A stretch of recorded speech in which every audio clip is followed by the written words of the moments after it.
আজকে দুপুরে ছিল ভাত, পটল ভাজা, মাছের তেল ভাজা, লাউ, চিংড়ি আর কাঁচা আম দিয়ে ডাল।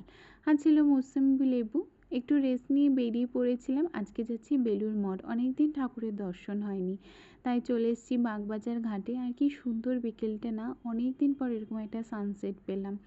আর এই দেখো নোংরাগুলো যাচ্ছে, এর উপর অনেক পাখিও যাচ্ছে জানো, আমি ওটাই ওখানে দাঁড়িয়ে দেখছিলাম।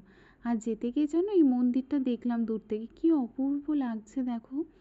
আর তারপর নেমে খেয়েছিলাম 1 প্লেট দই ফুচকা আর 1 গ্লাস দই লস্যি। আর এই গেটের সামনে যে দোকানটা আছে না, ওখান থেকেই খেয়েছিলাম। ইনি খুব ভালো লস্যি বানান, তোমরা একবার ট্রাই করে দেখো।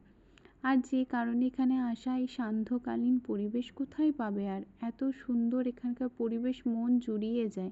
ঠাকুরের দর্শন করে আমরা চারিপাশে একটু ঘুরছিলাম। আর 125 বছর পূর্তিতে যে গেটটা হচ্ছে না, এটাই সেই গেটটা, এটারও দেখা হয়ে গেল।